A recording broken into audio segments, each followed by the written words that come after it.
حضرت عائشہ صدیقہ رضی اللہ تعالیٰ عنہ فرماتی ہیں میں نے نبی پاک صلی اللہ تعالیٰ علیہ وآلہ وسلم کو نا مرز وصال تک دیکھا ہے، حضور کے وصال تک، کہ حضور قرآن پاک کی آخری 2 سورتیں پڑھ کے سورۃ فلق اور ناس اپنے ہاتھوں پہ پھونکتے تھے، پھر جسم پہ ملتے تھے۔ قرآن پاک میں شفا ہے۔ اب تو لوگوں نے دم درود کو نا اس کو بڑا ہلکا سا کام سمجھ لیا، ویسے بھی یہ عاملوں کے ہتھے چڑھ گیا، ملنگوں کے ہتھے چڑھ گیا، کاروبار بن گیا، تجارت بن گئی، ورنہ قرآن پاک کی آیات پڑھی جائیں تو حضور نے فرمایا سورہ فاتحہ میں شفا ہے، اس میں کرم ہے۔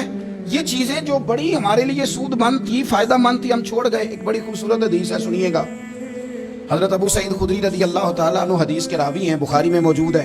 ارشاد فرماتے ہیں کہ ہم ایک سفر پہ تھے، واپس آ رہے تھے، ایک جگہ رات کو قیام کیا، سونا تھا، بستی تھی، بستی کے لوگوں نے نہ کھانا پوچھا نہ پانی پوچھا، کوئی ضیافت نہیں کی۔ آدھی رات کا وقت آیا تو ایک بندہ دوڑا دوڑا آیا، کہنے لگا ہمارے سردار کو بچھو نے کاٹ لیا ہے، تم میں سے کوئی بندہ دم درود کر لیتا ہے؟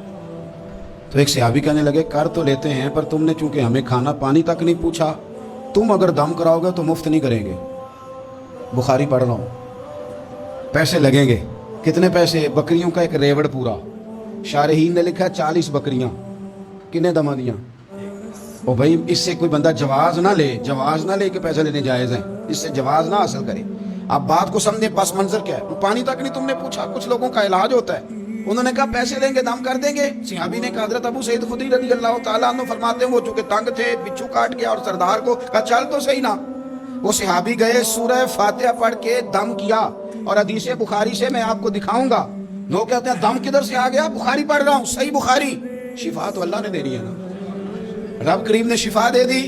بکریاں لے لیں، آ گئے جہاں آرام کر رہے تھے اس جگہ۔ صحابہ میں اختلاف ہو گیا، کچھ کہنے لگے بکریاں لینی چاہیے تھی، کچھ کہنے لگے نہیں لینی چاہیے تھی۔ حضرت ابو سعید خدری رضی اللہ تعالیٰ عنہ فرماتے ہیں پھر ہم نے فیصلہ کیا چپ کر کے سو جاؤ، صبح حضور کی بارگاہ میں جائیں گے۔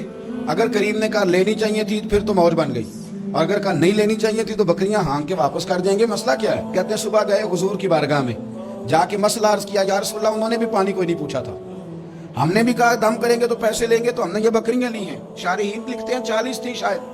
تو یا رسول اللہ آپ کیا کریں؟ حضور مسکرانے لگے۔ جس کے گچھے سے لچھے جڑے نور کے، ان ستاروں کی نزہت پہ لاکھوں سلام، اور جس کی تسکین سے روتے ہوئے ہنس پڑے، اس تبسم کی عادت پہ لاکھوں سلام، اور ان کی باتوں کی لذت پہ بے حد درود، ان کے خطبے کی ہیبت پہ لاکھوں سلام۔ حضور مسکرانے لگے اور مسکرا کے پوچھا اچھا پڑھا کیا تھا؟ یا رسول اللہ سورہ فاتحہ۔ فرمایا سکھائی کس نے تھی؟ یا رسول اللہ آپ نے۔ فرمایا پھر آدھی بکریاں میری ہیں آدھی تمہاری ہیں، پر میرا حصہ نکالو نا بھائی۔